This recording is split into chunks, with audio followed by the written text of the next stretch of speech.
जय हिंद, जय भारत दोस्तों।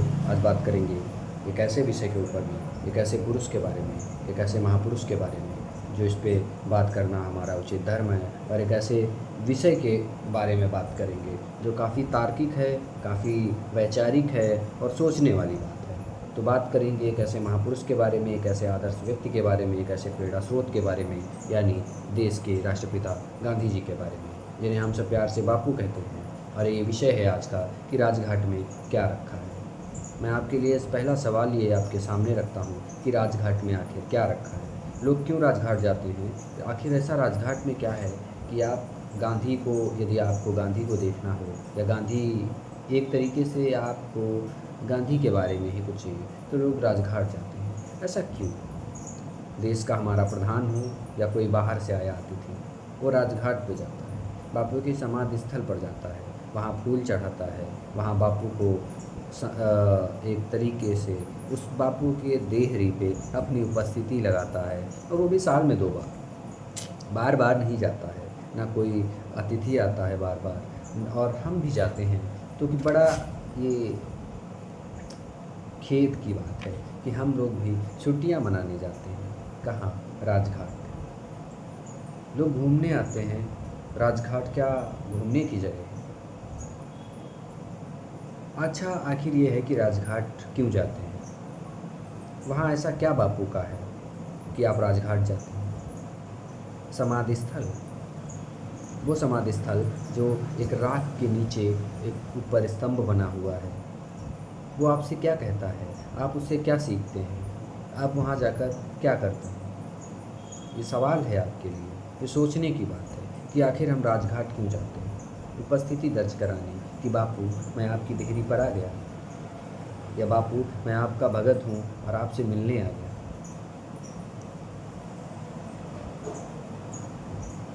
क्या बापू की इस तरीके से, तो बापू को मैं देखूं तो किसी के कार्यालय में मिल जाएंगे, देश के रुपये की नोट पे मिल जाएंगे, डाक टिकट पर मिल जाएंगे, उस समाधि स्थल पर मिल जाएंगे,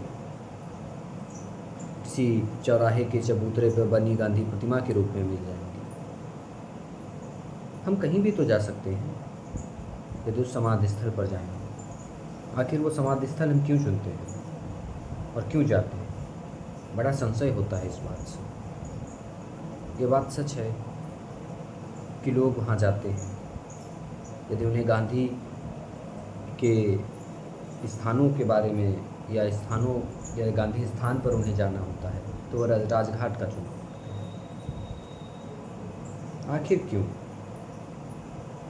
और जब आप राजघाट जाते हैं तो आपके साथ वाकया क्या होता है, ये वाकया बताते हैं। जब आप राजघाट पहुंचते हैं तो आपको बाहर एक गार्ड रोकता है और वो कहता है आपसे कि चेक कराने के लिए बोलता है कि क्या लाए हो, इस बैग में क्या है, ये बैग बाहर ही रखो। अब आप कहते हैं अरे क्या क्या कुछ नहीं, बस अरे ऐसे इसमें सामान है, कपड़े लगते हैं, कपड़े लत्तों के सिवा हम जैसे व्यक्ति के पास क्या होगा? एक डब्बा मिठाई है। मिठाई? ये मिठाई कुछ नहीं अंदर जाएगी, इसे बाहर ही रखिए। कहाँ रखूँ? अरे कहीं भी रखिए, आप इसको देख लीजिए। अब आप उस मिठाई के डब्बे को लेकर बाहर जो दुकानदार बैठे हुए हैं वहाँ आप रखवाते हैं, उनसे कहते हैं भैया ये रख लीजिए। अब वो भी कहते हैं इसकी जवाबदेही मेरे पास नहीं है, 10 मिनट बहुत अधिकतम समय आपका 10 मिनट है, मैं आपका रख लूँगा वरना नहीं। आप भी मुस्कुरा कर कह देते हैं आगरा से लाए हुए पेठे हैं और कोई बात नहीं, भला आपके बच्चे खा लेंगे, फ़िलहाल ये रख लिया जाता है। लेकिन सवाल ये होता है कि जो चेकिंग आपके उस राजघाट पे हो रही है, किस लिए? कि आप एक असलहा लेकर आए हैं। क्या ये चेकिंग, क्या ये असलहे का उस 30 जनवरी 1948 को चेक किया गया था? सोचने की बात है। खैर, उस दिन नहीं चेक किया गया तो आज ही सही से चेक किया जाता है। जब आप बिरला हाउस जाते हैं, क्या वहाँ किसी ने आपसे चेक किया कि आप असलहा लेके आए? क्या आपका वो डब्बा बाहर रखवा दिया गया? क्या आपका बस्ता चेक किया गया? क्या आपके कपड़े चेक किया गया? या कोई दरवाजे पर लगी मशीन से आपको गुजारा गया? नहीं ना। तो फिर आखिर राजघाट में ऐसा क्या है कि आपसे आपके असलहे चेक कर लिए जाते हैं? कुछ भी तो नहीं।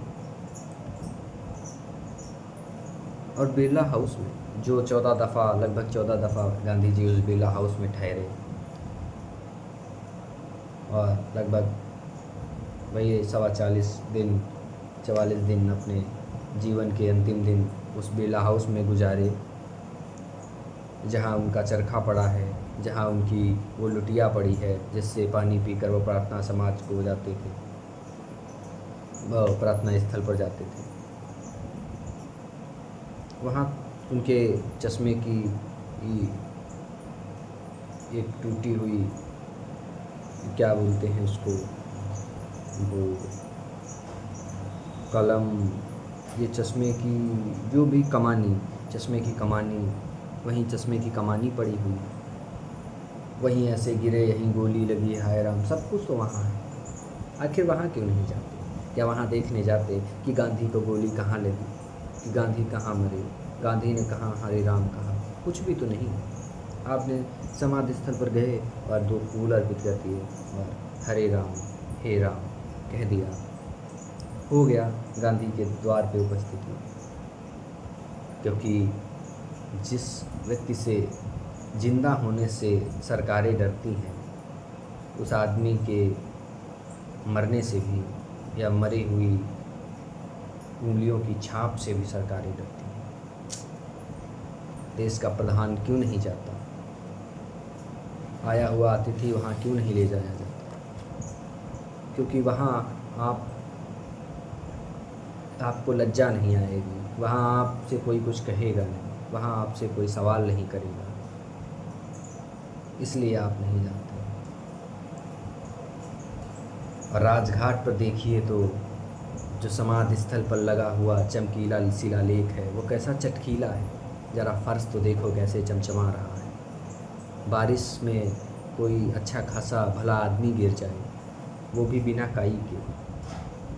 और इसके बावजूद मैं आपसे कहूँगा कि यदि आपको दिल्ली में किसी भी गांधी स्थान पर जाना है, भ्रमण करना है, तो राजघाट मत जाइए। राजघाट पर प्रधान लोग जाते हैं, वो भी नित्य प्रति नहीं, साल में 2 बार फूल माला चढ़ाते हैं, फ़ोटो खिंचाते हैं, और सायरन बजाती पेशवाई फिर राजघाट से राजपथ को लौट जाती है। यदि ऐसे जाना हो तो आप मत जाइए। आप वो चबूतरा देखना जहाँ गांधी प्रवचन करते थे, जहाँ अहाता देखना जहाँ गांधी का पाँव पड़ा था, वो बरामदा देखना जहाँ वो बूढ़े गांधी बैठते थे, वो कमरा देखना जहाँ वो गांधी सोते थे। 29 की रात को भी देखना, वो भी देखना जहाँ 29 की रात को गांधी जी सोए थे। धरा के इस धाम पर यह अंतिम तंद्रा है, हे प्रभु कौन जाने, यही सोचकर। यदि दिल्ली के किसी भी गांधी धाम जाना हो तो बिरला हाउस जाना, राजघाट मत जाना। राजघाट का जो झूठा गौरव है सच्ची लज्जा से नहीं भरता। ये सिर्फ बुद्धिमान लोगों के लिए है, बड़े बड़े राजशाही लोगों के लिए है, प्रधान लोगों के लिए है। ये आप जैसे गांधी भगत, गांधीवादियों के लिए नहीं। यदि आपको देखना हो तो आप बिरला हाउस जाना, और आप राजा बनकर नहीं, प्रजा बनकर, क्योंकि राजा के लिए राजघाट है और प्रजा के लिए बिरला हाउस। धन्यवाद।